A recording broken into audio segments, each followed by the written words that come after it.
yang periode yang kedua itu nomor 1 SDM baru infrastruktur nomor 2. Tapi sebenarnya ini menunjukkan kepada kita bahwa pembangunan sumber daya manusia menjadi inti itu kelihatannya di sini adalah pembangunan sumber daya manusia umum atau SDM Indonesia, tapi kita sebagai ASN menjadi bagian sana.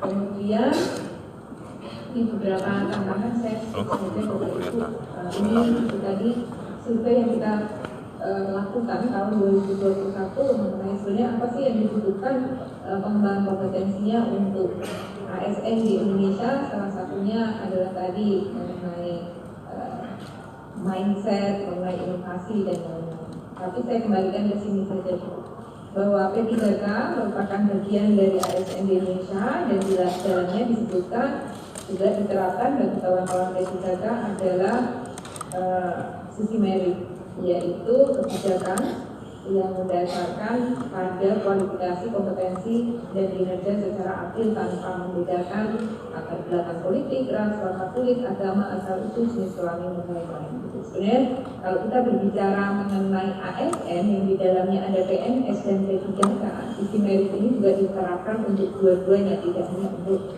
PNS-nya saja. Kemudian kalau kita secara khusus membahas tentang P3K, setiap P3K ini kita berbicara mengenai, kami memiliki kebijakan tentang pengembangan kompetensi P3K itu Perlan, Peraturan Lembaga Administrasi Negara nomor 15 tahun 2020 yang merupakan turunan dari Undang-Undang 5 dan PP 11 yang direvisi dengan PP 17. Akhirnya kita mengeluarkan Perlan nomor 15 yang dijadikan acuan untuk pengembangan kompetensi P3K.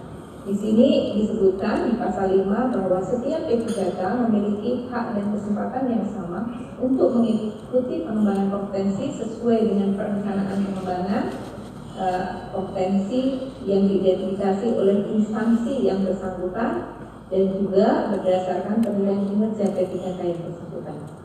Pengembangan kompetensi bagi setiap P3K dilakukan paling banyak 24 JP. 1 JP, 1 jam pelajaran itu 45 menit Bapak Ibu, satuan dalam pelatihan dalam 1 tahun masa perjanjian kerja. Jadi ini kita turunkan sebenarnya dari Undang-Undang 5, PP 11 yang direvisi PP 17. Di situ disebutkan P3K maksimal untuk pengembangan kompetensinya adalah 24 JP. Jadi maksimal setahun adalah 24 JP. Kemudian dari sisi kebijakan, ini tadi yang saya sebutkan Bapak Ibu, ketika kita berbicara mengenai manajemen ASN, pasti undang-undang wajibnya adalah Undang-Undang 5 tahun 2014 tentang ASN, yang di situ disebutkan bahwa pegawai ASN terdiri dari PNS dan P3K. Kemudian yang mengatur khusus tentang P3K ada peraturan pemerintah nomor 49 tahun 2020 mengatur mengenai P3K. Kalau PNS, manajemen PNS ada PP-nya tersendiri gitu. Jadi untuk P3K adalah 49, di mana di dalam pasal 39 sampai 44 di situ tentang manajemen P3K disebutkan secara khusus tentang pengembangan kompetensi. Kemudian ada juga Permenpan nomor 14 tahun 2019 tentang pembinaan P3K yang menduduki jabatan fungsional. Jadi ada kebijakan yang khusus yang dikeluarkan oleh kawan Menpan. Kemudian Perpres nomor 13 tahun 2020 jabatan yang dapat diisi oleh P3K. Ada juga kebijakannya. Kemudian kalau kami dari Lembaga Administrasi Negara menurunkan dari sisi pengembangan kompetensi tadi ke dalam hal yang lebih teknis. Makanya kita mengeluarkan Perlan nomor 15. Perlan nomor 15 tahun 2020 yang Perlan nomor 15 tahun 2020 tentang pengembangan kompetensi pegawai pemerintah dengan perjanjian kerja atau pengembangan kompetensi bagi P3K. Secara teknisnya kita keluarkan keputusan Lembaga Administrasi Negara nomor 289 tahun 2022 tentang pedoman orientasi pegawai pemerintah dengan perjanjian kerja. Jadi Kalau Bangkok umumnya diatur di Perra nomor 15, tapi kita memiliki Keplan 289 tentang orientasi. Orientasi diatur di 15 dalam pasal terakhir, tidak begitu banyak. Secara teknis kita keluarkan yang di Keplan ini. Ini yang kita gunakan untuk memandu pengembangan kompetensi secara teknis dan juga kegiatan orientasi bagi P3K.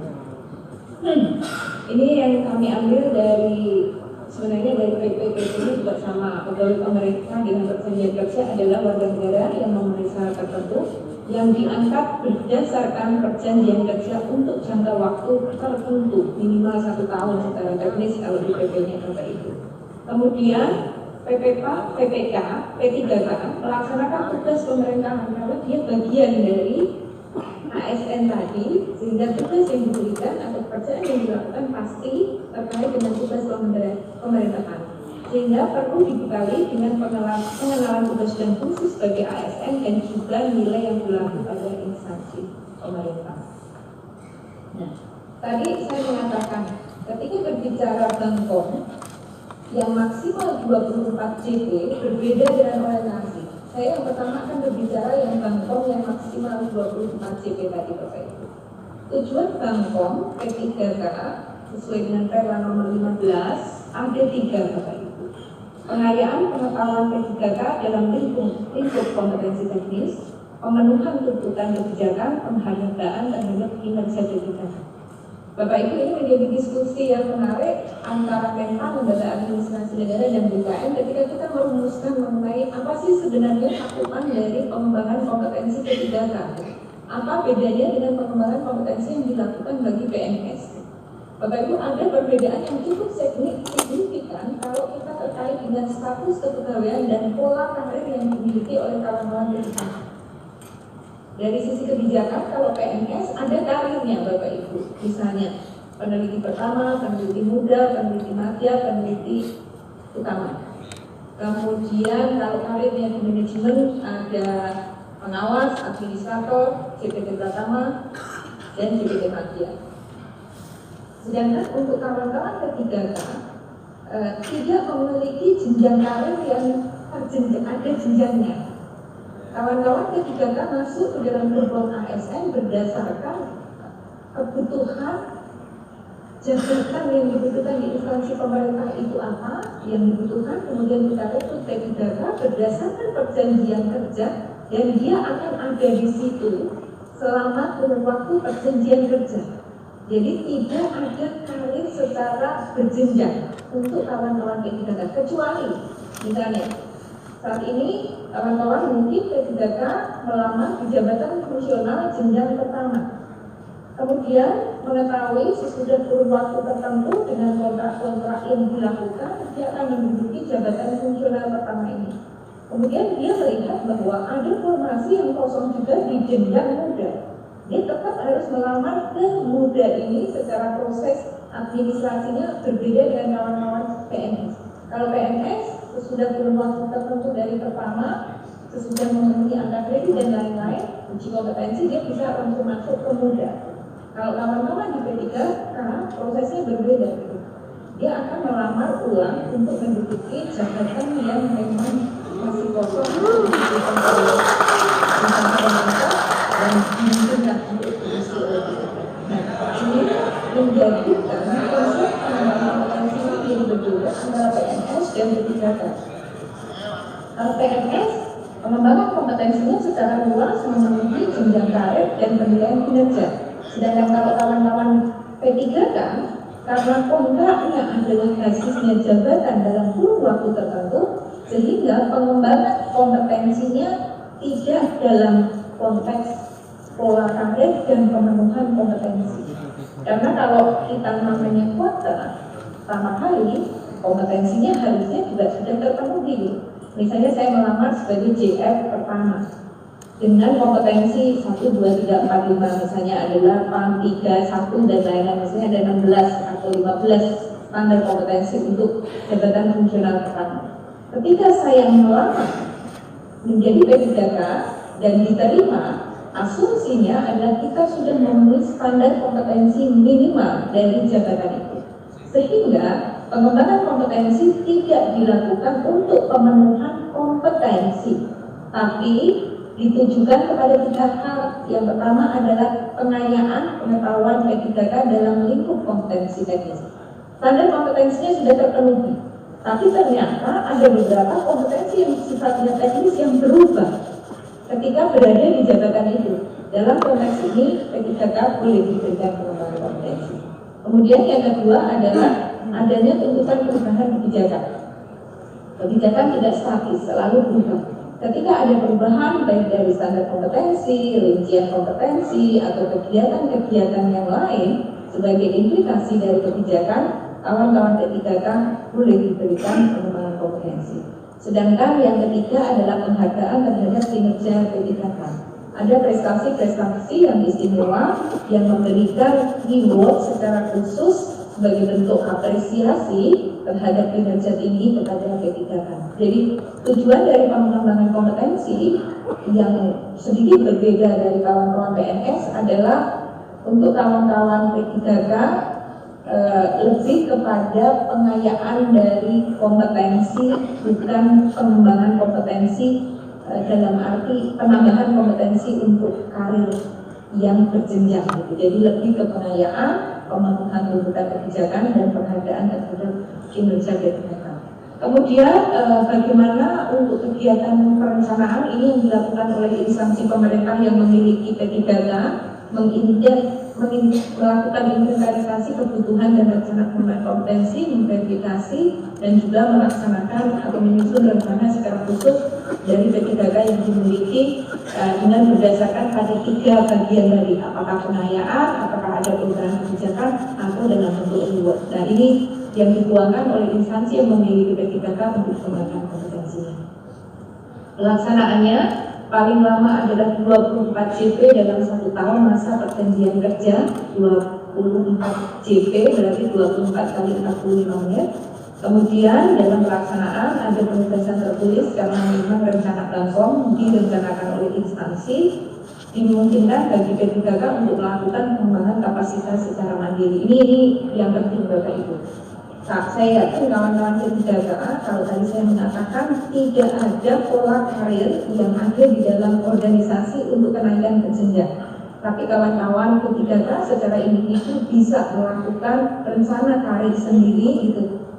Misalnya tadi saya mencontohkan di JF pertama, kita memiliki rencana bahwa saya nggak mau dong di JF pertama terus, saya akan melihat apakah ada formasi yang kosong untuk P3K, untuk yang muda dan madya, apa yang saya butuhkan supaya saya bisa memenuhi kompetensi di formasi yang bisa diisi oleh P3K. Jadi boleh melakukan pengembangan kapasitas secara mandiri. Kalau yang secara mandiri ini bebas Bapak Ibu, bebas dalam arti kalau tidak hanya pengkayaan, penambahan dan lain-lain dimungkinkan, tapi nanti tetap harus izin dengan PYB-nya karena kemungkinan ada mengganggu pekerjaan atau tidak terkait dengan pengembangan kapasitas. Makanya pengembangan kapasitas yang sifatnya fleksibel biasanya ini yang sesuai dengan kawan-kawan.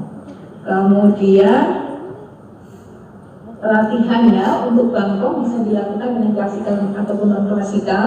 Klasikal itu seperti kita pergi ke lembaga pelatihan untuk mengikuti pelatihan secara luring, itu termasuk, dan ada struktur kurikulum yang terstruktur, itu pelatihan klasikal. Sedangkan pelatihan non klasikal ada pelatihan yang bisa menggabungkan antara teknologi, belajar mandiri dan belajar secara komunitas. Jadi bisa social learning maupun experiential learning yang dilakukan untuk jenis pengembangan kompetensinya ini. Kemudian evaluasi pengembangan kompetensi juga dilakukan penilaian untuk dipertimbangkan untuk perpanjangan perjanjian kinerja atau tidak, dan juga ini sebenarnya pengaturan untuk menerjemahkan ada kebijakan secara luas. Nah ini Bapak Ibu yang tadi saya maksudkan bahwa instansi pemerintah ada 2. Yang tadi bagian yang pertama adalah pengembangan kompetensi Bapak Ibu. Pengembangan kompetensi maksimal adalah 24 JP, tujuannya juga pengayaan, perubahan kebijakan atau reward gitu. tapi bukan untuk memenuhi kompetensinya, karena kalau kompetensi sesuai dengan kontrak kita melakukan perjanjian kerja pasti kompetensi minimalnya sudah terpenuhi. Kemudian kalau pengembangan kompetensi ini ketika Bapak Ibu sudah bekerja P3K-nya. Sedangkan sebelum, meskipun tadi saya sebutkan P3K ini agak berbeda dengan CPNS.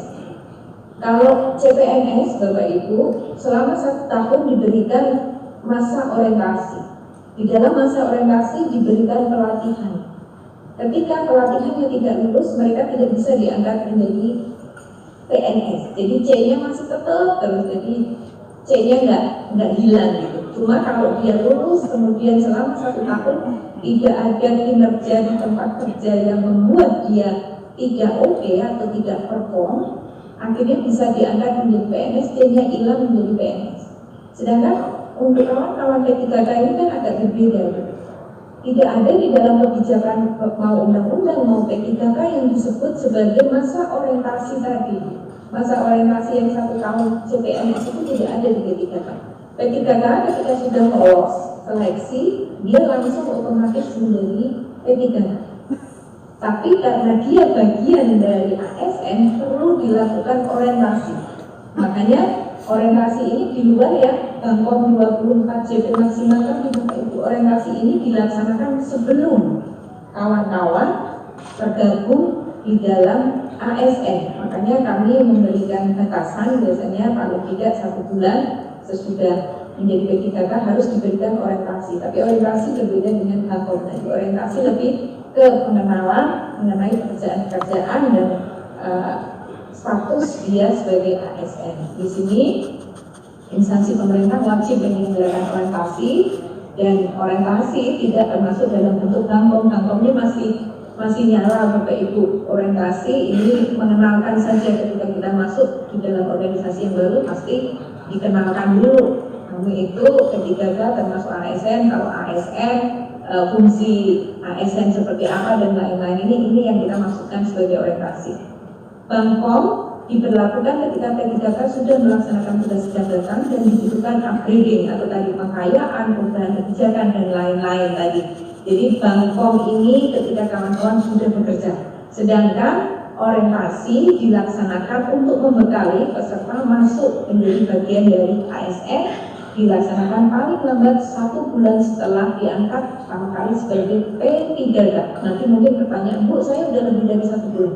Khusus tahun 2022, karena juga kebijakannya juga terus dikembangkan Bapak Ibu, jadi message-nya adalah sesegera mungkin diberikan orientasi gitu. Jadi 1 bulan ini untuk tahun 2022 diberikan beberapa diskresi untuk pelaksanaan.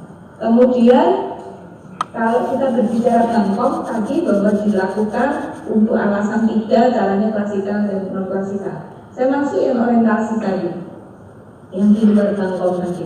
Nah ini yang dari kebijakan ada 2 bagian untuk kurikulum P3K. 2 bagian ini yang pertama adalah pengenalan tugas dan fungsi ASN, karena P3K adalah bagian dari ASN. ASN terdiri dari 2, PNS dan P3K. Yang kedua adalah pengenalan nilai dan etika pada instansi pemerintah. Bedanya Bapak Ibu, kalau yang pertama tadi adalah sama dimanapun P3K itu bekerja, mau ada di Kemendikbud, di lembaga administrasi negara, di Kalimantan Utara, di Aceh, di Papua, di Jawa Timur, semuanya sama. Pengenalan tugas dan fungsi ASN. ASN-nya adalah ASN nasional gitu. Yang ini sama materinya untuk semua yang ada P3K yang ada di Indonesia sama. Kemudian yang kedua, pengenalan nilai dan etika pada instansi pemerintah yang berbeda-beda tergantung di mana dia ditempatkan. Untuk kawan-kawan P3K yang ada di lembaga administrasi negara harus mengenali nilai etika dan banyak hal yang terkait dengan lembaga administrasi negara, organisasi lembaga administrasi negara, instansi pemerintah yang disebut lembaga administrasi negara. Dan ini berbeda dengan kawan-kawan P3K yang ditempatkan atau menjadi P3K ditempatkan di Kemendikbud. Nah, kawan-kawan harus mengenali nilai dan etika pada Kemendikbud gitu. Jadi berbeda-beda untuk bagian atau komponen yang kedua. yang komponen yang pertama sama seluruh Indonesia. Nah ini dari sisi teknis pelaksanaan, karena ada dua muatan yang berbeda tadi, di pelaksanaannya juga dibedakan Bapak Ibu. Yang pengenalan fungsi dan tugas ASN yang berlaku sama seluruh Indonesia, yang bertanggung jawab adalah lembaga administrasi negara, dan kami membuat sistem belajar mandiri yang dapat dimanfaatkan oleh semua P3K seluruh Indonesia. Meskipun mungkin bagi kawan-kawan yang P3K yang saat ini mengakses kadang masih ada trouble, ada kendala dan lain-lain, tapi kami berproses untuk memperbaiki. Sampai hari ini sekitar 7.000 P3K sudah bergabung untuk belajar melalui sistem yang dikembangkan oleh lembaga administrasi negara untuk menjawab pengenalan fungsi dan tugas ASN. Sedangkan bagian yang kedua yang tadi mengenali instansi pemerintah di mana dia ditempatkan, ini menjadi tanggung jawab instansi masing-masing sesuai dengan karakter dan kebutuhan masing-masing. Kurikulum dan materinya juga dikembangkan oleh instansi pemerintah masing-masing gitu. Jadi yang menjadi tanggung jawab dari LAN dari sisi kurikulum dan bahannya adalah yang di bagian yang pertama, yang kedua adalah instansi masing-masing. Kawan-kawan Kemendikbud kemarin sudah mengembangkan, kalau tidak salah nanti ada juga di sini tentang bagian yang kedua.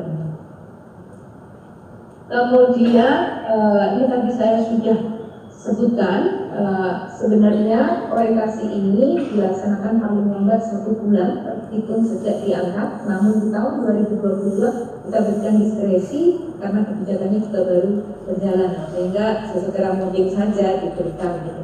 Kemudian tadi saya menyebutkan bahwa saya kembali ke sini Bapak Ibu. Untuk bagian yang pertama yang menjadi tugas dari LAN ini adalah sama seluruh Indonesia, sehingga hanya 1 kali diberikan kepada P3K.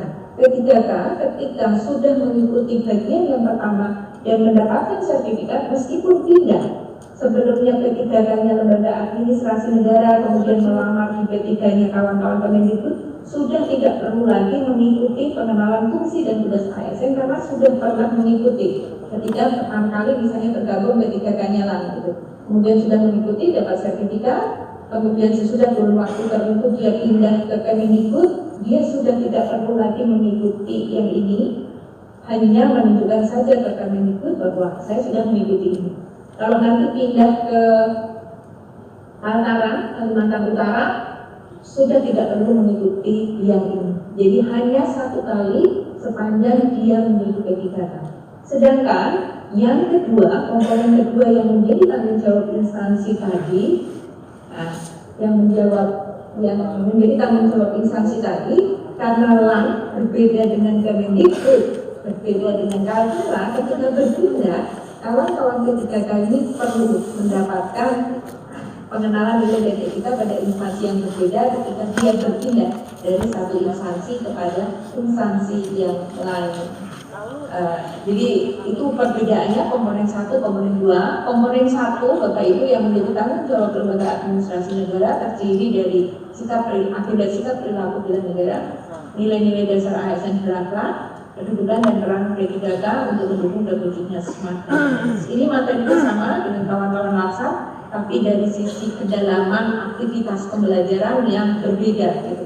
Kawan-kawan benar-benar belajar mandiri, sedangkan kalau Laksar PPNS kan ada yang belajar mandiri, belajar berbasis teknologi e-learning, ada di tempat kerja, ada aktualisasinya dan lain-lain, integrasikannya. Tapi kalau untuk kawan-kawan P3K hanya belajar sendiri konteks yang ada di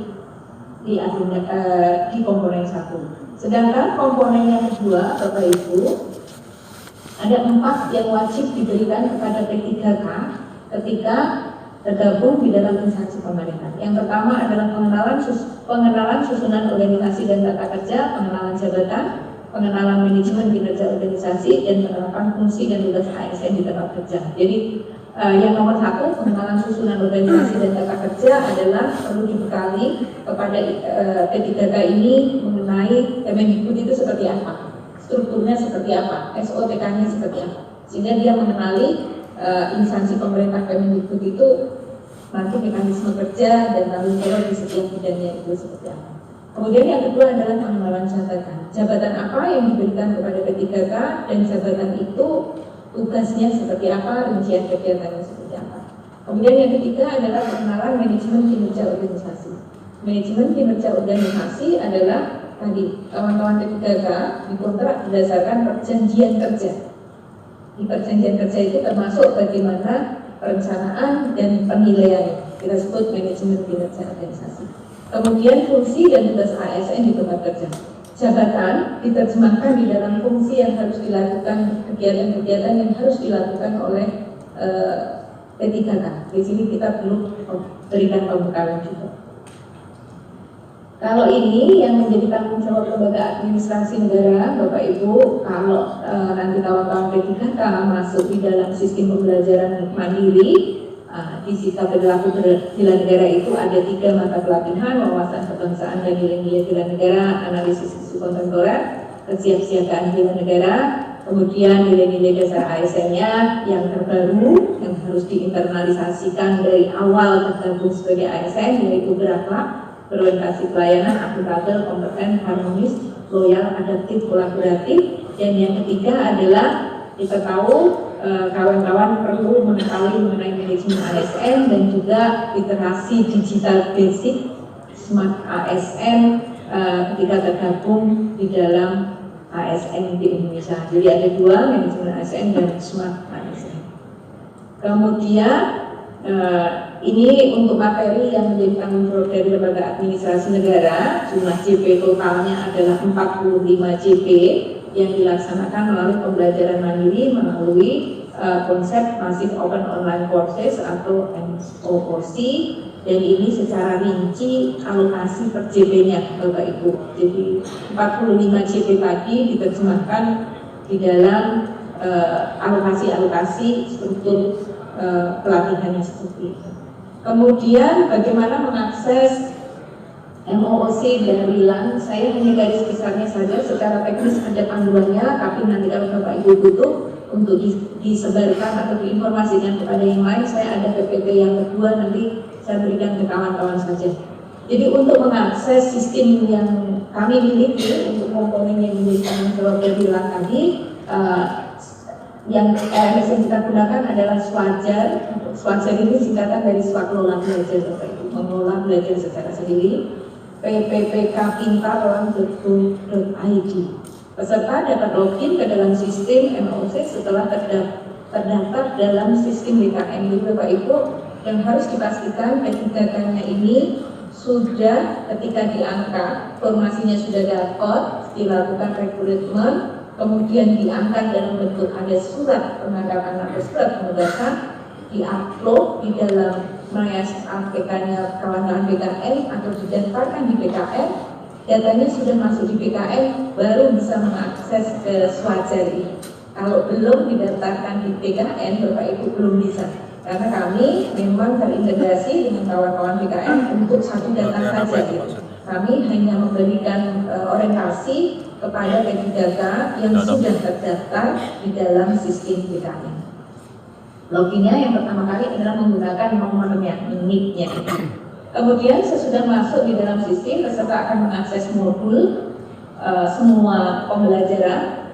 Ini harus diakses karena nanti ada penilaian sikap perilaku yang 10% ini ketika Bapak Ibu mengakses semua materi pembelajaran yang ada di dalam sistem. Kalau sudah dibuka semuanya, baru dapat 10% untuk sikap perilaku mengakses modul-modul atau materi-materi yang ada di dalam sistem. Kemudian peserta juga untuk penugasan pertama membuat summary dan mengunggah summary ini di dalam sistem.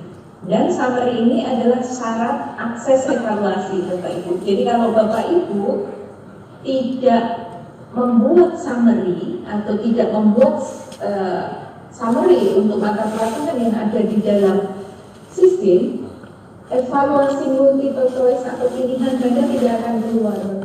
Jadi dipastikan Bapak Ibu nanti bisa diinformasikan ke kawan-kawan itu upload summary ini.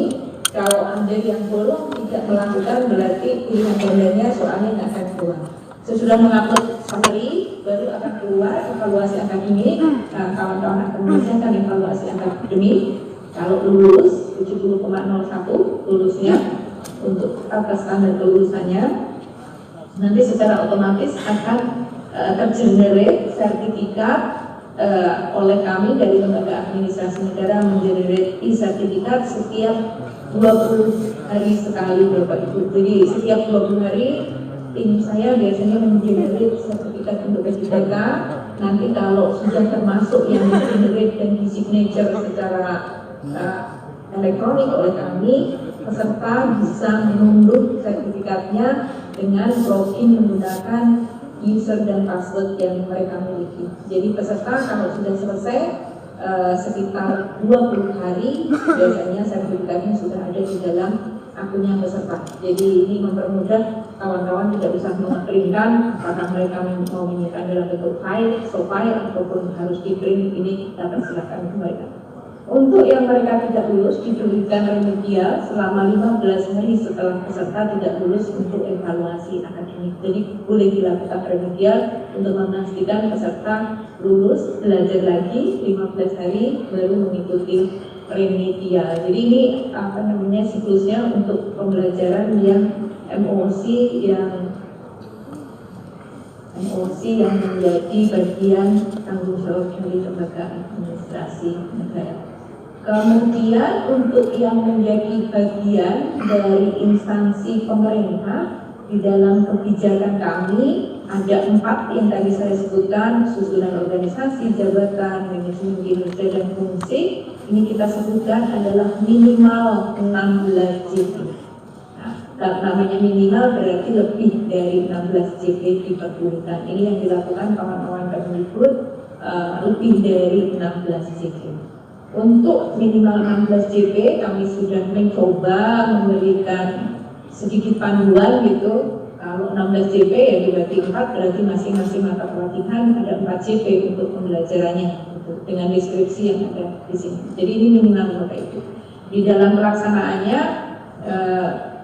kalau ini yang dari LAN tadi Bapak Ibu, untuk media pembelajarannya ada bahan bacaan, rangkaian, micro-learning, rekaman audio, dan juga video. Nah, untuk yang etika ini kita kembalikan ke kawan-kawan mau pakai klasikal, mau pakai e-learning, mau pakai belajar mandiri, mau dimagangkan atau dirotasi dan lain-lain, kita persilahkan Bapak Ibu untuk menggunakan apapun yang dilakukan untuk pengenalan nilai dan etika pada instansi pemerintahan. Untuk pembiayaan yang menjadi tanggung jawab dari lembaga administrasi adalah Rp0 Bapak Ibu untuk belajar sendiri, tidak ada pembebanan anggaran yang diberikan. Sedangkan untuk yang menjadi tanggung jawab instansi dibebankan pada anggaran instansi asal peserta disesuaikan dengan kebutuhan, jalur pelatihan dan juga pertimbangan anggaran Bapak Ibu. Makanya kemarin ada beberapa landing yang Bu Erna, saya anggarannya tidak ada, jadi boleh enggak saya dengan membuatkan modul dan lain-lain, mereka nanti belajar ada evaluasi? Boleh, saya bilang gitu. Karena apa? Kami tidak membatasi mengenai pembelajaran orientasi yang menjadi tanggung jawab instansi ini harus dilaksanakan secara pelatihan, disesuaikan dengan kondisi masing-masing. Ini beberapa contoh Bapak Ibu nanti ini yang secara teknis yang menjadi tanggung jawab LAN dilaksanakan melalui pembelajaran mandiri 45 JP, tapi saya sebutkan hanya dilaksanakan 1 kali dan lain-lain. Ini yang menjadi tanggung jawab instansi tadi dapat dilaksanakan secara klasikal, non klasikal. Disarankan menggunakan metode non klasikal untuk efisiensi pembiayaan. Pelatihan klasikal dapat dilakukan jika tersedia anggaran dan fasilitas teknologi. Nah, ini yang menjadi tanggung jawab dari LAN Bapak Ibu. Tadi saya mengatakan kelulusan minimal adalah 70,01. Jadi kalau nanti ada P3K yang sedang mengikuti MOC, kemudian nilainya belum 70,01, dia harus mengikuti remedial supaya minimal mencapai 70,01. Jadi sertifikat tidak akan diterbitkan kalau nilainya 70 di bawah 70,01. Jadi sertifikat baru akan bisa diterbitkan ketika kawan-kawan sudah 70,01 ke atas. Kemudian ini yang dilakukan bagi instansi pemerintah. Yang pertama, mendaftarkan status kepegawaian P3K pada sistem informasi BKN. Jadi Bapak Ibu kalau masuk ke pembelajaran kami tidak usah didaftarkan gitu. Karena kami mengambil datanya dari BKN. Jadi yang terpenting adalah mendaftarkan status kepegawaian P3K pada sistem informasi BKN. Kemudian instansi juga menyusun program orientasi pengembangan nilai dan etika pada instansi pemerintah sesuai dengan karakteristik masing-masing dengan empat komponen utama yang tadi saya sebutkan. Menerbitkan sertifikat untuk orientasi pengenalan nilai dan etika. Kalau sertifikat untuk yang darilah otomatis tergenerate di dalam sistem, sedangkan untuk yang komponen yang kedua menjadi tanggung jawab dari instansi yang menyelenggarakan. Apakah instansi pemerintah atau instansi pemerintah meminta kepada Pusdiklat untuk menyelenggarakan. Membuat laporan atas pelaksanaan orientasi yang memuat informasi jumlah peserta. Ini ada tambahan sedikit beberapa informasi Bapak Ibu tentang P3K. P3K adalah WNI yang memenuhi syarat tertentu dan telah diangkat menjadi pegawai pemerintah dengan perjanjian kerja, dan juga peserta P3K ini telah mendapatkan nomor induk, namanya ini juga nomor induk P3K, dan telah terdaftar status kepegawaiannya pada sistem informasi BKN. Surat keputusan penangkapan P3K dan lain-lain sebenarnya ini menjadi bagian kalau kami kalau sudah didaftarkan BKN berarti syarat-syarat yang lainnya ini sudah terpenuhi. Kemudian peserta yang telah mengikuti orientasi pengenalan fungsi dan tugas ASN diwajibkan mengikuti orientasi nilai dan etika. Pelaksanaan kurikulum pengenalan nilai dan etika pada instansi pemerintah dapat dilaksanakan sebelum atau bersamaan dengan pengenalan fungsi dan tugas ASN dengan izin Deputi Bidang Kebijakan Lampung Lembaga Administrasi Negara. Jadi kalau normalnya Bapak Ibu mengikuti pengenalan fungsi dan tugas ASN dari Lembaga Administrasi Negara, baru nilai dan etika pada instansi pemerintah. Tapi ada beberapa yang kemarin karena sudah teranggarkan dan lain-lain, dan juga kami ketika mengembangkan sistemnya membutuhkan waktu yang lebih lama, makanya ada beberapa yang boleh enggak yang pengenalan instansi pada instansi pemerintah ini didahulukan. Hanya meminta izin saja dari kami, nanti akan kami berikan. Jadi ada beberapa yang kemarin karena sudah P3K-nya sudah ada, sudah dilakukan orientasi gitu. Jadi sudah dulu, tidak apa-apa. Kemudian untuk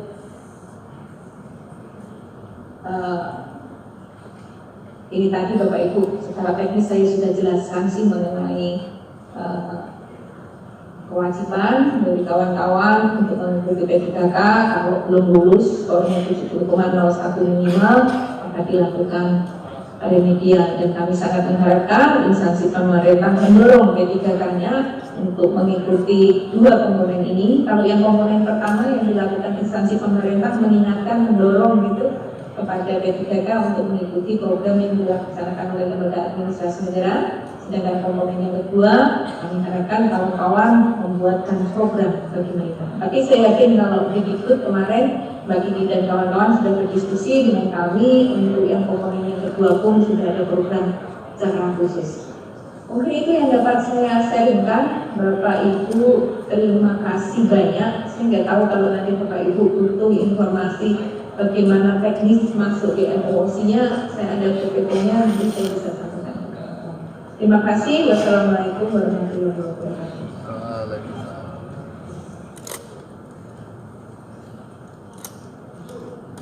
Baik, terima kasih Bu Erna atas paparannya. Saya informasikan bahwa kebetulan kawan-kawan yang di sini itu adalah rekan-rekan dosen dari beberapa universitas yang beliau telah bekerja sebelumnya sebagai dosen sebelum peralihan dari universitas tersebut kemudian ke Kemendikbudristek demikian. Nah, mungkin dari penjelasan yang telah disampaikan oleh Bu Erna tadi, ada Bapak Ibu yang akan bertanya, kemarin bertanya tentang pengembangan kompetensi, sempat ada Bapak Ibu yang bertanya pada tentang pengembangan kompetensi. Ada Bapak yang di depan, Silakan. Ada satu lagi mungkin saya membuka 2 pertanyaan. Baik. Ya, silakan disebutkan nama dan asal instansi. Mungkin kemarin sudah Bapak, tapi kali ini kan biar Bu Erna tetap mendengar dan berkenalan dengan Bapak. Terima kasih. Silakan Pak. Ya, Silakan. terima kasih atas waktu yang diberikan. Perkenalkan Bu Erna, saya Yudi Kurniawan dari Politeknik Negeri Indramayu. Ada beberapa pertanyaan, cukup singkat saja, 2. Yang pertama adalah terkait dengan pengembangan kompetensi khususnya dari P3K. Ini kalau saya melihat dari pemaparan ini, sepertinya bagi kami ini seperti tidak ada manfaatnya. Ya, terus terang saja kenapa?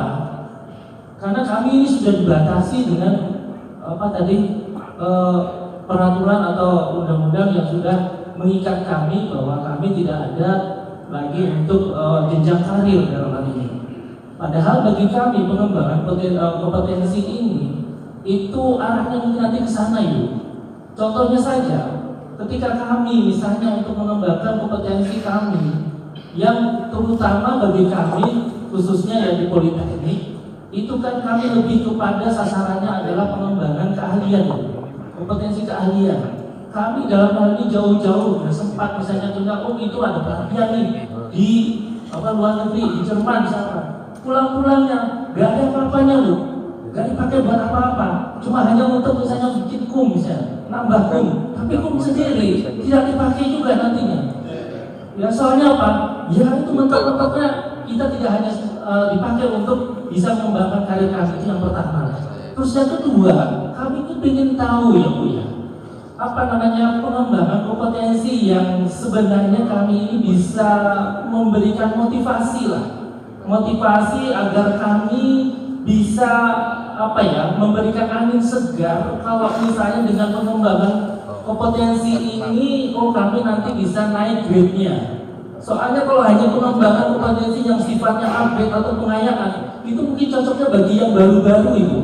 Kalau kami yang sudah mungkin sudah ada luar sana ya lumutan gitu bahasa ini itu bagi kami tentunya bukan itu yang kami inginkan, tapi bagaimana bisa kami itu mengembangkan kompetensi ini bisa terus kami naik upgrade-nya, terus kemudian level kami juga naik dalam hal ini. Terus kemudian terkait dengan bahwa kami ini dituntut ya Bu ya dari institusi kami, dari instansi kami, di mana kami harus tridharma perguruan tinggi. Ini kalau kami melihat ya bahwa selama ini kami dengan level yang ada saat ini, karena kita hanya tugasnya menjalankan kewajiban kami di sini, maka tentunya akan sangat berat Ibu. Kenapa? Karena bagaimana kami harus bisa mengembangkan sesuai dengan tuntutan di instansi kami, terutama dalam hal tridharma tadi. Tridharma kami dalam hal ini khususnya di penelitian saja contohnya. Di penelitian kami mentok Bu, ya mentoknya gimana? Ketika kita di level ini, kami harus misalnya pada skema tertentu untuk penelitian, karena kami nggak bisa ya untuk bisa naik di level grade selanjutnya sebagaimana kalau di jenjang karir itu kan bisa mereka ke lektor atau lektor kepala, dalam hal ini skemanya akan berubah. Kami nggak bisa Bu, kenapa? Mentok di situ. Jadi bagaimana dalam hal ini pihak pemerintah ya apapun itu namanya nanti bisa memberikan dalam hal ini solusi-solusi bagi kami khususnya di P3K. Mungkin itu saja Bapak Ibu, terima kasih. Assalamualaikum warahmatullahi wabarakatuh. Baik, Bu Erna, ini ada 3 pertanyaan dari Indramayu, satu lagi? Ya, oke, Bapak silahkan diperkenalkan nama dan asal instansinya.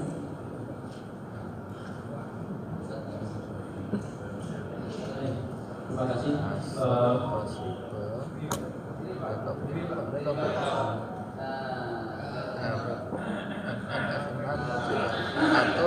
F8 coba. Saya Dimas Kali dari Politeknik Madiun. ingin bertanya Bu, untuk di kampus itu ada kita dosen otomatis berada di prodi dan prodi pun juga membutuhkan ada aktivitas yang baik. Misalkan kalau dulu ABC sekarang baik sekali dan unggul. Sedangkan untuk mencapai itu dibutuhkan misalkan sertifikasi dosen yang misalkan juga rektor kepalanya ada berapa, sedangkan kita pengurusan tentang itu kelihatannya tidak seperti tidak diharapkan gitu. Apakah kemudian kita menjalankan P3K ada penelitian pengabdian itu kemudian kita dipakaikan namanya yang ASN aja lah biar prodi bisa akreditasinya baik atau karena unggul gitu. Terima kasih saja. Baik, terima kasih Bapak. Bu Erna, silakan langsung dijawab ya, dua dulu saja tapi banyak ini pertanyaannya. Silakan Bu Erna. Oke, terima kasih banyak. Kalau ini pertanyaannya pertanyaan berat semua ya. Pertanyaan berat semua karena berbicara mengenai kebijakan dari undang-undang sampai PP-nya ini Mbak. Tapi terima kasih banyak, ini tadi ada dua pertanyaan dari Pak Yudi dan Pak Nali ya. Ada dua pertanyaan. Yang pertama Pak Yudi tadi menyebutkan bahwa ketika kita melihat pengembangan kompetensi ini kan ada dua sudut pandang ya Pak Yudi ya. Yang satu adalah sudut pandang organisasi dan sudut pandang individu gitu.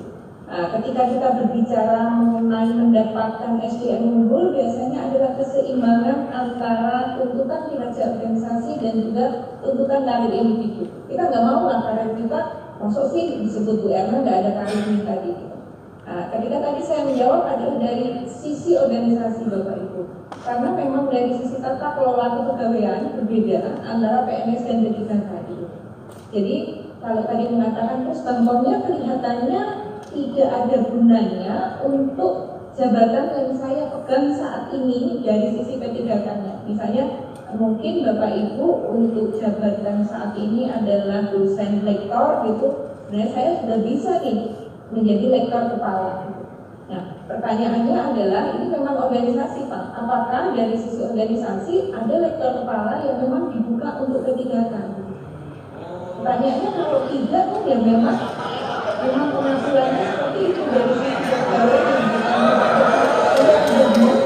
ada gunanya adalah Bapak Ibu punya karir yang memang dikelola secara individu bahwa oke, karir saya adalah sekian tahun, oke, saya di lektor. Tapi ketika ada jabatan lain yang lebih tinggi, saya akan keluar dari lektor, saya akan masuk ke lektor pertama. Jadi memang mungkin saya tidak bisa memberikan jawaban yang memuaskan karena tadi memang tidak secara otomatis memang Pak untuk kawan-kawan P3K ya untuk pindah dari satu jabatan ke jabatan yang lain. Kalau PNS kan ketika sudah memenuhi kredit semua persyaratan terpenuhi, mereka bisa naik dari lektor menjadi lektor. Jadi mungkin tidak memuaskan, tapi memang seperti itu. Jadi tapi bukan berarti tidak ada manfaatnya. Manfaatnya memang kita kembalikan ke organisasi memampukan saya sesuai dengan kontrak kinerja tadi. Ini yang saya berikan di kontrak kinerja itu. Kalau organisasi juga membutuhkan di level yang tinggi, menurut saya bisa juga Bapak Ibu memiliki karir bahwa sesudah di lektor saya selesai, saya akan masuk mungkin punya sesudah 3 tahun dan lain-lain ada formasi yang kosong untuk lektor kepala, saya akan masuk ke sana gitu. Jadi kalau yang pertama pengembangan kompetensi tidak ada manfaatnya. Untuk pengembangan kompetensi yang menjadi tanggung jawab dari organisasi memang sesuai dengan kontrak yang Bapak Ibu. Kemudian untuk kompetensi tridharma terbuat tinggi tadi dengan level yang ada saat ini menjadi sangat berat dan lain-lain, kelihatannya juga tidak ketemu. Menurut saya mungkin yang harus dipastikan adalah perjanjian kerja yang ditandatangani dengan kawan-kawan untuk jabatan ini seperti gitu. Karena skema penelitiannya kan juga ya memang berbeda-beda. Jadi memang dari sisi pengembangan kompetensi, kalau saya bisa mengatakan ini memang dua sisi gitu. Pengembangan kompetensi dalam arti sesuai konsep yang ada di dalam organisasi, atau pengembangan kompetensi yang memang dari Bapak Ibu ada kader yang ingin mencapai. Kalau saya melihat bahwa ini sebenarnya bisa di-manage, dua-duanya ini bisa di-manage. Termasuk tadi pertanyaan dari Ramadi tadi yang mengatakan bahwa kalau kita diakreditasi sebenarnya membutuhkan beberapa persyaratan yang dalam tanda kutip lebih menguntungkan kalau dari PNS, bukan dari P3K.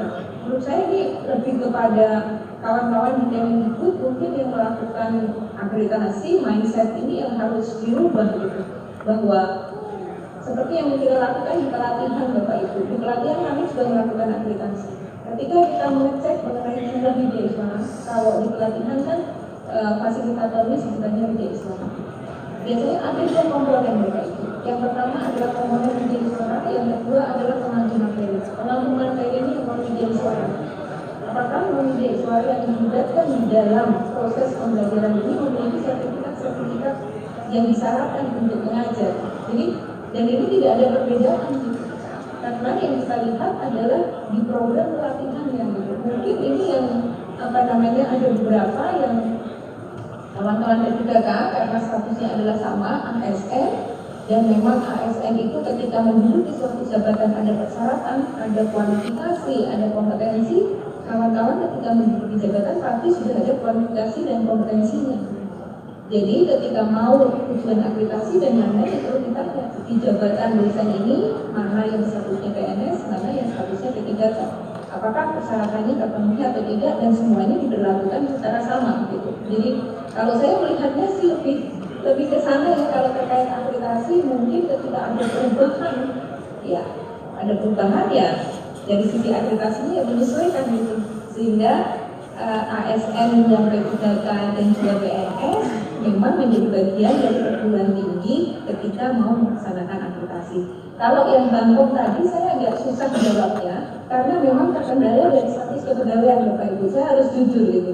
Dari Undang-Undang 5, PP 11, PP 17 itu disebutkan gitu bahwa tidak secara otomatis bahwa kawan-kawan ketika sekarang P3K-nya di pertama dalam kurun waktu tertentu mengumpulkan angka kredit dan lain-lain secara otomatis akan naik ke selanjutnya. Itu memang dari manajemen kepegawaiannya di luar konteks kami Bapak Ibu memang tidak secara otomatis. Jadi yang saya harus jujur mengatakan seperti itu. Nah, mungkin nanti Mbak Kiki diundang juga kawan-kawan Mentan dan kawan-kawan BKN yang terkait dengan status kepegawaian terkait, karena kalau kami tidak bisa mengatakan bahwa kalau nanti bantuannya adalah sama dengan PNS itu sudah terpenuhi dan kalau secara otomatis. Nah, nanti saya salah menerjemahkan dari sisi kebijakan tadi. Jadi kalau dari sisi manajemen karir memang kita bacanya dari undang-undang dan PP, mungkin kawan-kawan Mentan dan kawan-kawan BKN nanti yang bisa memberikan gambaran yang lebih luas. Tapi kalau dari sisi Bangkok, memang Bangkoknya ini sifatnya memang saya jujur mengatakan sangat limitasi dalam arti tiga tadi, pembiayaan, perubahan kebijakan. Bahkan kalau perubahan kebijakan membutuhkan sertifikasi, kawan-kawan diperboleh P3K untuk misalnya untuk mengajar terus ada sertifikasinya. Ini kan implikasi kebijakan, kawan-kawan boleh diberikan bantuan. Karena yang pertama tadi pembiayaan, kebijakan, kemudian reward. Ya. Kalau reward ini yang sangat istimewa biasanya. Ini yang menarik kawan-kawan BKN sebagai reward saja. Rewardnya apa deh? Yang kinerja tinggi diberi reward, misalnya pelatihan luar negeri dan lain-lain. Misalnya tentunya sih. Jadi kalau kita berbicara Bangkok ini memang tadi harus dari status kepegawaian gitu. Bagaimana lingkup dari kepegawaiannya. Mungkin jabatan saya tidak akan memuaskan ke Bapak Ibu gitu. Cuma kami belum bisa merubah dari manajemen kepegawaian. Mungkin kawan-kawan Mentan nanti diajak saya bertemu dengan kawan-kawan terkait dengan karir kami. Karena saya setuju kok untuk kawan-kawan yang bergerak di pendidikan, Bangkok ini kan penting gitu. bagaimana kalau pendidiknya, bangunnya nggak berkembang, bagaimana dengan yang dididik gitu. Kebudayaan itu yang sedikit membatasi untuk mengatakan bahwa mungkin kan kadang satu kebijakan itu tidak harus sama, karena dari sisi beberapa lingkup yang berbeda. Mungkin sekarang karena sedang menterinya juga baru gitu, kawan-kawan jabatan profesional itu bisa ada community of practice dari kawan-kawan yang sedikit memberikan saran gitu. Ternyata ketika kita mengacu bahwa karirnya adalah sesuai dengan yang ada di kontrak, kompetensi tertentu, ada indikasinya yang kemarin mungkin kurang dipikirkan. Kalau saya lebih ke sana Bapak Ibu, ketika kita harus misalnya dari sisi contohnya harus itu ini nanti saya naik ke sini.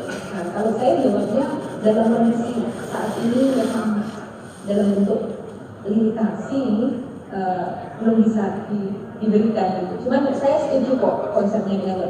Bahkan Bapak Ibu kemarin kita untuk waktu itu PLT-nya masih Pak Ketua, belum Pak Alex, karena Pak Alex yang ikuti SDM yang menentang gitu. 24 JP itu kalau kita hitung orang juga, Mbak Kiki juga tahu, itu 2 hari selesai Bapak, 3 hari selesai gitu. Ketika ada satu teknis yang baru gitu, untuk memahami, misalnya PUPR itu ada satu teknis yang baru, misalnya ada bantuan dari luar negeri, untuk belajarnya 1 minggu. Lebih dari 24 JP, terus gimana gitu. Sedangkan dari undang-undang PP itu udah ditutup 24 JP. Kita yang pusing kemarin Bapak Ibu, sebenarnya ketika 24 JP itu harga mati gitu. Tidak ada ruang-ruang yang bisa digunakan untuk menambah 24 JP itu. Bahkan kemarin kita mau nambahkan, boleh kan misalnya kontraknya 2 tahun, berarti kan 2 tahun kita dapat 40 dapat. Kita tarik ke depan, bisa nggak? Kawan-kawan BKN juga dulu kita masih sesuai dengan kebijakan. Jadi ada 2 memang Bapak Ibu sebagai kawan-kawan dosen yang kita nanti bisa menyuarakan di forum yang tepat. Yang pertama tadi dengan 24 JP itu ya 2 hari 3 hari gitu. Bukan semuanya terjawab. Yang kedua tadi dari sisi karir dan manajemen kepegawaian, kalau mungkin saya tidak menguasai, tapi ya itu Bapak Ibu memang kita terkendala ya. Memang aturannya dari sisi karena mungkin Mbak Kiki juga bisa memberikan jawaban, tidak otomatis ya Bapak Ibu yang P3K rektor kemudian otomatis jadi rektor kepala itu kan tidak gitu, ada mekanismenya sendiri. Mungkin itu Bapak Ibu dari 2 pertanyaan tadi. Baik, terima kasih Bu Erna. Mungkin Bapak Ibu ada pertanyaan? Oke, ramai sekali ini. Oke, boleh yang dari sayap kanan sebentar, kemudian yang di belakang. Pak, ya sebentar. Ada mic-nya Pak? Iya, nggak terdengar soalnya. Bismillahirrahmanirrahim. Assalamualaikum warahmatullahi wabarakatuh. Perkenalkan diri, Ibu, nama saya Imam Budi Santoso dari Universitas Singapura Bangsa Karawang, Singapura. Pertama, pada dasarnya pertanyaan cuma satu. Apa yang melatar belakangi atau alasan dosen itu menjadi P3K? Karena ini kan konsep yang berbeda ini antara P3K umum dengan P3K dosen. Apalagi kalau Ibu lihat dari layar Zoom, ini Ibu bicara bukan di TK, taman kanak-kanak, gitu kan, bisa dinamakan suruh tidur dan selesai. Tapi ini di taman kakek-kakek Ibu. Jadi semuanya kakek-kakek ini, gitu kan, dimana kompetensinya dari awal sudah tersertifikasi. Beliau sudah ada sertifikasi dosen. Jadi kalau misalkan kompetensinya ditanya, ini sudah, kita tidak bicara lagi pengembangan kompetensi. Kita butuh dosen dengan kualifikasi profesional, kan gitu. Jadi ini yang menjadi bahan pertimbangan. Salah penempatan ketika dosen dijadikan P3K dan disebut sebagai tugas mengisi tugas kekosongan yang dibutuhkan oleh negara. Kenapa? Karena kita adalah salah satu sebagian besar adalah pendiri perguruan tinggi di daerah masing-masing, gitu kan? Yang memang sudah mengisi dari sejak berdiri sampai dengan sekarang. Yang tugas tambahan yang jadi P3 harusnya CPNS, karena dia datang baru dan diberikan tugas tambahan di kita. untuk membantu kita sebagai pendiri. Pada dasarnya seperti itu. Ini harus digarisbawahi. Nah, karena Ibu Lila salah satu tugasnya adalah memberikan kebijakan dan rumusan mengenai reformasi administrasi. Ini menjadi catatan besar dan kami berharap dari Ibu bahwa reformasi yang dilakukan oleh Ibu di lembaga Ibu Lila adalah mengkaji posisi kami bahwa dosen adalah tenaga inti di perguruan tinggi, bukan teknik. Kan gitu. Ini harus catatan Ibu. Kalau misalkan dosen dijadikan posisi hanya sebagai pelengkap, sebagai cowok panggilan ketika ada lowongan dipanggil dan tidak ada suruh pulang dan suruh mencari pekerjaan tambahan seperti pemateri kemarin, sudah waktunya bapak-bapak mencari pekerjaan tambahan di luar. Sakit, Ibu sakit, asli. Bagaimana kita bisa mengembangkan karir profesional sebagai dosen, melaksanakan tridharma perguruan tinggi dengan baik apabila kita harus ngamen di jalanan? Kan gitu. Jadi tolong catatan besar yang terhormat tolong sampaikan ke Bapak Presiden Republik Indonesia, Bapak Jokowi. Kan gitu kan? Keluh kesah kami dosen P3K di perguruan tinggi negeri baru, bukan baru, ada yang dari 2010. Kan gitu kan? Ada 2014. Bukan baru, Bu. Kita udah lama. Dan ketika bicara PTNB, itu bukan karena berdiri dari PTNB, tapi sejak berdiri swasta itu sejak kapan? Itu yang harus jadi catatan.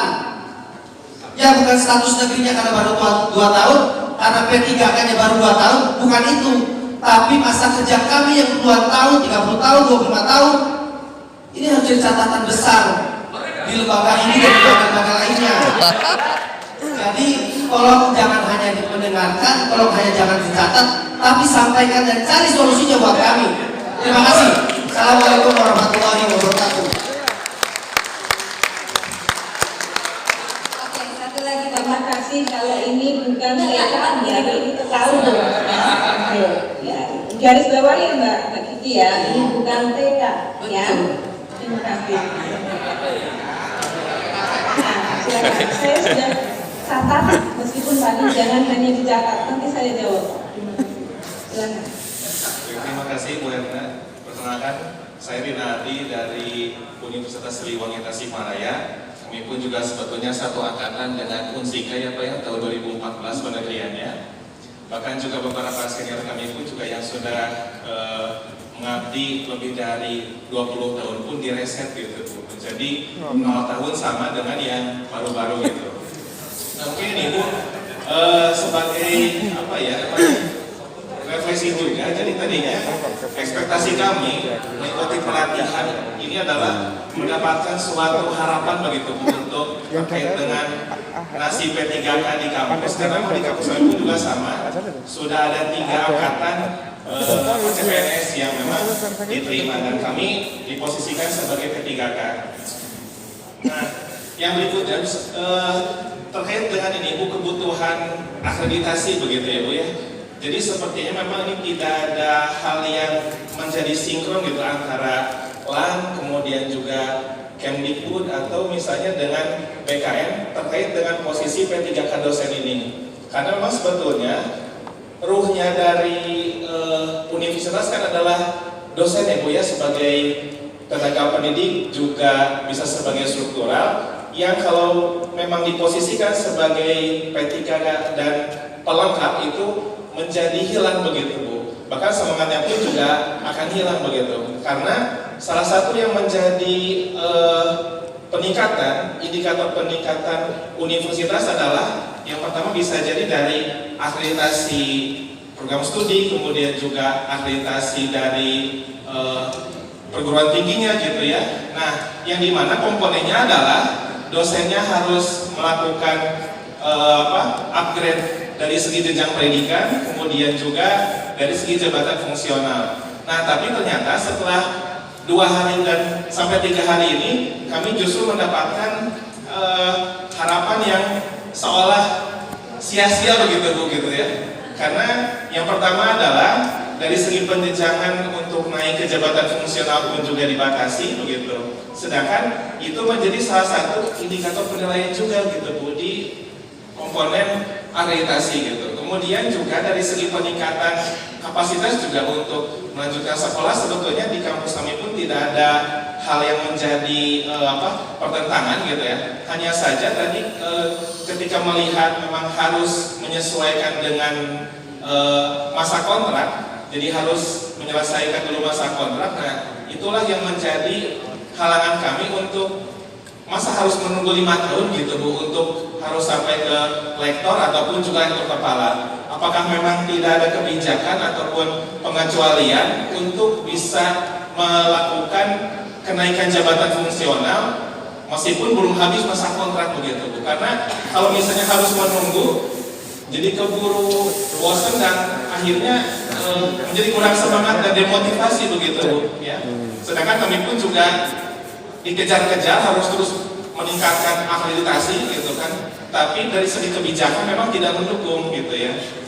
Nah, kemudian yang berikutnya, yang ketiga Bu, ini berkaitan dengan tadi pernyataan dari Ibu, yaitu terkait dengan bila mana memang harus menunggu 5 tahun gitu ya Bu ya, terkait dengan kenaikan dari posisi, misalnya saya saat itu dituliskan sebagai asisten ahli gitu Bu dalam SK yang turun. Walaupun sebetulnya saya sudah lektor sejak tahun 2020 awal gitu. Nah, apakah memang nanti untuk mengupgrade ya dari asisten ahli ke lektor, apakah memang mekanismenya sudah diatur sedemikian rupa Bu? Karena ketika kami coba menanyakan ke bagian kepegawaian pun juga belum ada jawaban yang memuaskan seperti itu Bu. Sehingga kami inginnya adalah tidak harus menunggu dalam masa kontrak seperti itu Bu, karena kalau harus menunggu seperti itu sedangkan akreditasinya pun juga dalam waktu dekat ya, ini jadi sama-sama zong lah gitu Bu. Karena inginnya A gitu ya, kemudian karena kita terkendala semua oleh aturan sehingga terus saja di B atau bahkan menjadi C begitu. Terima kasih, mungkin itu saja keluhan dari kami. Terima kasih ya. Terima kasih. Mungkin 2 dijawab dulu Bu Erna ya. Ya.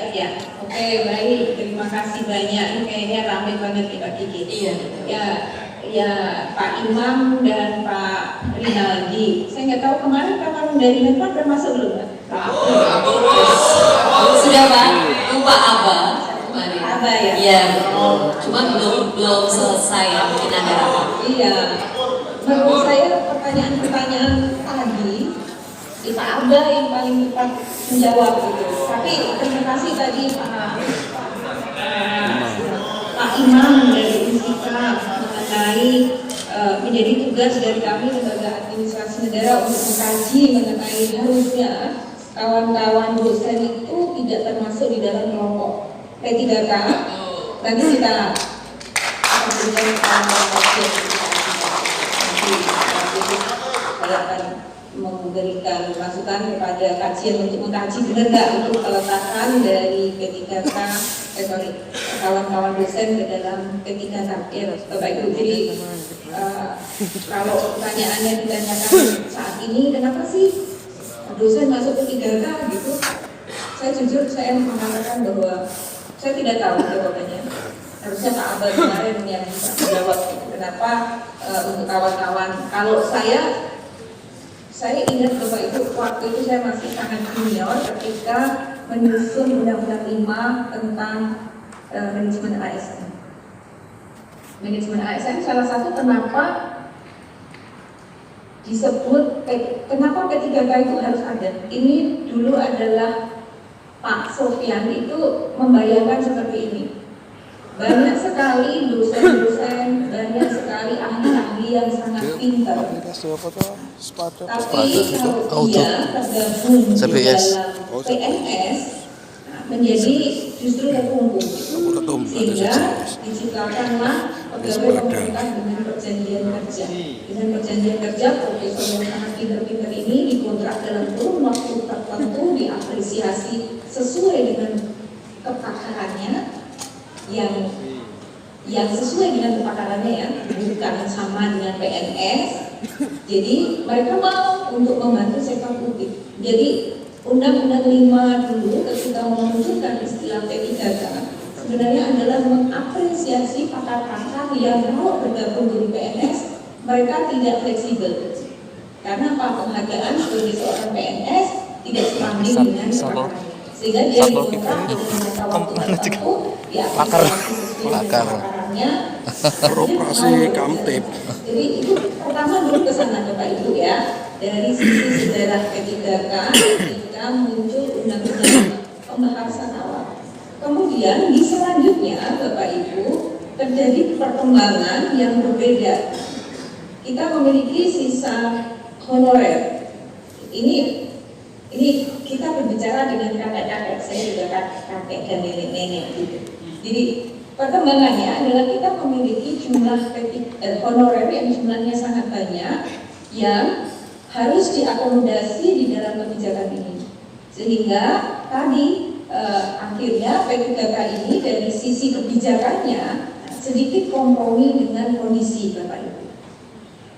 Akhirnya memunculkan tadi dari sisi penggajian saja, kalau Bapak Ibu cek di PP-nya tentang P3K kan sama dengan PNS, relatif sama dengan PNS gitu ya Bapak Ibu ya sama. Nah, ini sudah agak berbeda karena ada beberapa kompromi yang dilakukan. Cuman waktu itu adalah pertanyaannya siapa P3K? Jabatan apa yang bisa diisi oleh P3K? Jabatan yang bisa diisi oleh P3K adalah ini Impres Presiden tadi.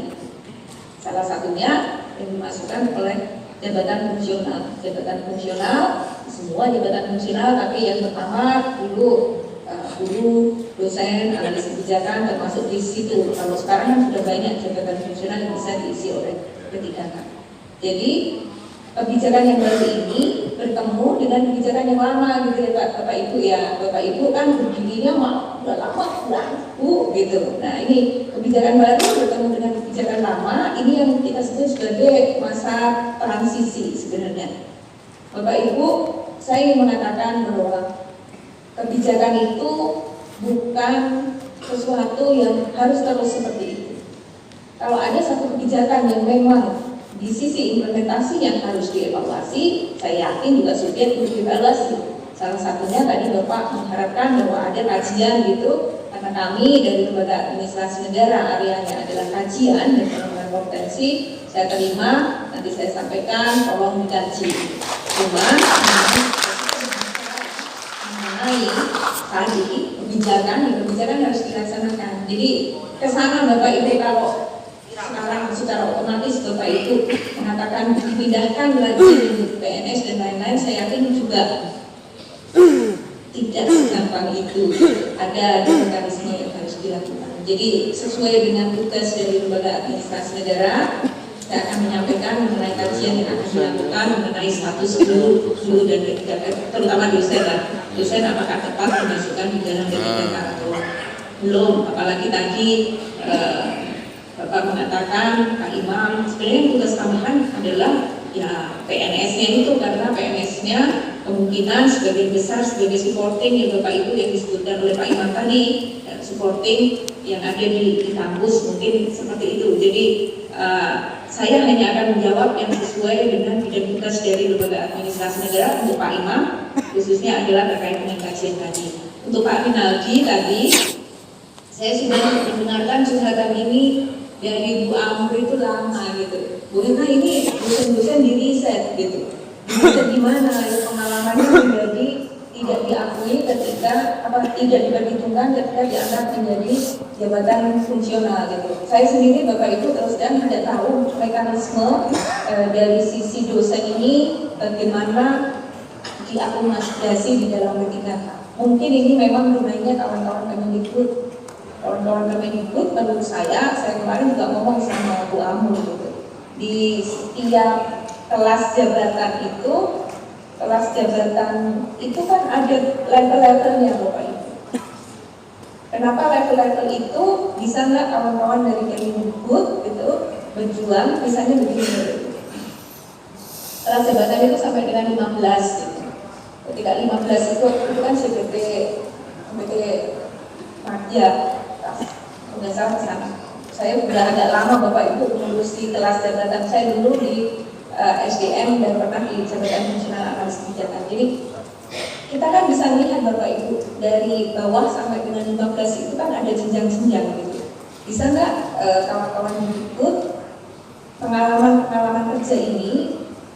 dikonversi gitu. Dikonversi dalam arti misalnya satu jenjang asisten, misalnya tadi asisten ahli itu jenjangnya ada beberapa. Ketika beberapa ini pengalaman bisa menjadi kualifikasi. Kita sebutnya kan kualifikasi dan kompetensi Bapak Ibu. Kualifikasi adalah persyaratan jabatan. Nah, di jenjang-jenjang itu dimainkan dari sisi kualifikasi, sehingga nggak hilang sebenarnya itu. Ada konversi untuk kawan-kawan misalnya yang pengalamannya sudah 5 tahun di asisten ahli, yang 1 tahun, 2 tahun, 3 tahun di asisten ahli juga memiliki level-level yang berbeda. Jadi ada sub level-level itu. Kalau ini biasanya memang diatur di jabatan fungsionalnya Bapak Ibu. Nah, kebetulan kawan-kawan untuk dosen ini kan instansi pembina itu kawan-kawan itu, bahkan kami juga memiliki dosen yang ada di lembaga administrasi negara ini main 2 kaki Bapak Ibu. Main 2 kaki ini statusnya PNS Bapak Ibu. Cuma kebijakannya adalah itu kebijakannya di Dikbud. Jadi ada 2 undang-undang yang ini kan ada 2 undang-undang itu ya Mbak Kiki ya. Ada undang-undang tentang pendidikan dan ada undang-undang tentang ASN. Jadi memang kalau menurut saya untuk dosen dan kawan-kawan Kemendikbud yang bisa bicara banyak. Kalau berbicara analis kebijakan, kemarin saya di sana saya berbicara banyak gitu, bagaimana misalnya saya berjuang gitu supaya angka utama itu sekian jenjangnya dan lain-lain. Kalau menurut saya ruangan banyak yang bisa dilakukan justru dari kawan-kawan Kemendikbud sebagai instansi pembina dari dosen. Kalau saya lebih ke sana termasuk akreditasi. Akreditasi siapa yang mengatakan? Kalau akreditasi pelatihan dari lembaga administrasi negara, LEMDIT itu lembaga administrasi negara. Tapi kalau akreditasi perguruan tinggi kan dari BPN kawan-kawan gitu. Nah, menurut saya sebenarnya banyak ruangan itu di kawan-kawan Kemendikbud, Mbak Kiki dan kawan-kawan semuanya gitu. Kalau dari status kepegawaian ya memang dari sisi instansi pemerintah ya, kalau kita undang-undang ASN kan memang yang sebagai garda untuk pelaksana undang-undang ASN, manajemen kepegawaian dan lain-lain, ada BKN, ada Menpan dan lembaga administrasi negara masuk di situ khusus Bangkomnya gitu. Cuma kalau dari sisi dosen menurut saya ruangan banyak justru di kawan-kawan ikut dan PT melihat sekarang ada dosen yang PNS, ada dosen yang P3K, implikasinya terhadap universitas adalah seperti ini, apa yang harus dilakukan terkait dengan pengelolaan jabatan fungsionalnya, apa yang harus dilakukan dengan implikasinya seperti ini. Kemudian pertanyaan tadi yang terakhir dari Pak Rinaldi tadi, boleh nggak Bu di dalam kontrak, misalnya kontraknya adalah 5 tahun, saya mau melamar ke jabatan yang lebih tinggi, sekolah dan lain-lain, boleh. Bapak Ibu yang perlu diperhatikan adalah kontrak.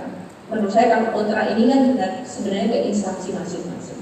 Ada nggak klausul dari awal saja? Ini kan mekanisme secara internal saja Bapak Ibu. Mekanisme secara internal bahwa apakah diperbolehkan putus di luar kontrak 5 tahun ketika Bapak Ibu ke sini konsekuensinya seperti apa, kan sebenarnya di perjanjian kerjanya gitu.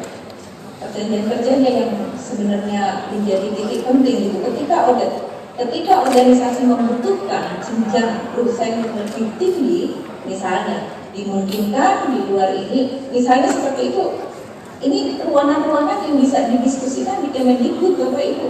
Kalau menurut saya ya, karena instansi pembina jabatan fungsional untuk dosen ya di kawan-kawan Kemendikbud gitu. Dan instansi pembina jabatan fungsional ini yang menurut saya PR-nya banyak gitu. Bapak Ibu, saya sharing saja gitu. Saya ketika jadi di instansi pembina jabatan fungsional analis kebijakan, kemudian saya sekarang sudah pindah, kawan-kawan di instansi pembina jabatan fungsional analis kebijakan itu juga bingung ketika ada banjir besar-besaran analis kebijakan masuk ketika penyetaraan eselon 3 dan eselon 4. Itu PR bagi mereka mengembangkan berbagai kebijakan termasuk merubah kebijakan kalau kebijakannya tidak sesuai gitu. Jadi instansi pembina jabatan fungsional itu memiliki peran banyak Bapak Ibu. Nah, menurut saya Bapak Ibu bisa memanfaatkan, memberikan masukan kepada instansi pembina jabatan fungsional. Ini ada nih yang salah nih, yang harus diperbaiki, yang ranahnya masih bisa dilakukan gitu. Nah, Kalau nanti harusnya tadi saya kalau ketemu sama Pak Abbas, saya tanya juga sama Pak Abbas. Jabatan fungsionalnya kan yang dijadikan P3K kan tidak hanya dosen. Kalau dosen dan guru ini ada dulu kan gitu ya Bapak Ibu, ada dulu gitu. Kalau analis kebijakan tergantung organisasi gitu. Nggak ada yang menuntut mempertanyakan seperti Bapak Ibu karena belum ada, belum ada organisasi butuh karena tidak tersedia dari organisasi saat ini ngambil dari luar. Itu konsep P3K. Kalau kawan-kawan ini kan berbeda, ada dulu, kawan-kawan tidak ada dulu semuanya gitu, baru diberikan rumah kebijakan yang berimplikasi banyak ke kawan-kawan. Nah, menurut saya ini dari sisi pengaturan jabatan fungsional, dari sisi pengaturan perjanjian kerja, ada beberapa ruang yang bisa dilakukan gitu. Jadi kalau saya dari lembaga administrasi negara tidak bisa mengatakan ini Pak kita keluarkan dari sana gitu, tidak bisa Bapak Ibu. Jadi itu mungkin Bapak Ibu nggak puas nggak apa-apa, karena memang saya nggak bisa jawab yang khusus mengenai status tadi dan juga oleh lain gitu, karena memang batasannya kebijakan gitu. Bapak Ibu, jadi ruangannya banyak Bapak Ibu, silakan kawan-kawan Kemendikbud mungkin kan dosen-dosen itu ada asosiasinya nggak? Kalau tidak Islam itu ada asosiasinya Bapak Ibu, asosiasi API, asosiasi profesi Widya Iswara Indonesia. Kemarin mereka berjuang bisa meningkatkan tunjangan jabatan melalui API, asosiasi gitu. Kalau menurut saya masukan-masukan yang sifatnya konstruktif bisa diberikan melalui asosiasi-asosiasi untuk memperjuangkan hal area-area yang memang dari sisi kebijakan tidak sesuai dengan kondisi. Mungkin itu sih Mbak Kiki ya jawaban saya, karena ada beberapa yang memang saya tidak bisa memastikan atau memberikan perubahan terhadap kebijakan yang ada. Baik, terima kasih Bu Erna. Ya, satu hal yang tadi menarik dicatat ya, Bu Erna akan mengajukan bahwa perlu sekali ini kajian dari LAN ya. Mungkin ada yang mau membantu mungkin Bu Erna ini kawan-kawan dosen bahwa dosen kenapa ada yang P3K, kenapa P3K. Nah mungkin